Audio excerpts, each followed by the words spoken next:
చేస్తున్నాం. అరే పిల్లగాడు కొత్తగా వచ్చిండు, కొంతకాలం సమయం ఇద్దామన్నా కనీసం విజ్ఞత లేదు.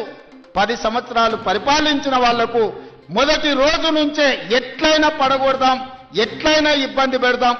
విద్యార్థులు చచ్చిపోతే సంతోషంతో నృత్యాలు చేస్తారు, రైతులు చచ్చిపోతే సంతోషంతో వాళ్ళు ఇవాళ చేస్తున్నారు. ఎక్కడైనా బస్సు కింద పడేవారని చచ్చిపోతే వాళ్ళకు ఆనందమే, ఎక్కడైనా ఆహార కలుషితమైపోయి విద్యార్థులు చచ్చిపోతే వాళ్ళకు ఆనందమే, ఎక్కడైనా రైతు ఆత్మహత్య చేసుకుంటే వాళ్ళకు ఆనందమే.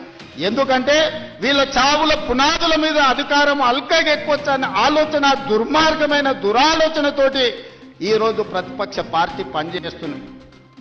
10 ఏళ్ళు మొత్తం మీ ఇష్టారాజ్యంగా పరిపాలన చేసి రాష్ట్రాన్ని రావణ కాష్టంగా మార్చి, రాష్ట్రం మొత్తం విధ్వంసం చేసి బొందల గడ్డగా మార్చి, ఇంకా సిగ్గు లేకుండా రోడ్ల మీదకి వచ్చి మమ్మల్ని తిట్టే పని చేస్తున్నారు. మీరు ఎన్ని తిడితే ఆ తిట్లన్నీ ఆశీర్వాదం కింద మారుతాయి. అందుకే వాళ్ళని పట్టించుకోవడం మానేసిన నేను. ఎందుకంటే రోడ్డు మీద మనం పోతుంటే అరుస్తూనే ఉంటాయి, కొన్ని అరిసినప్పుడు అరిసిన దానికల్లా వెనక్కి తిరిగి రాయితో కొట్టం కదా. నేను పని చేస్తా, మీరు వాళ్ళ పని చూడండి అని తెలియజేస్తూ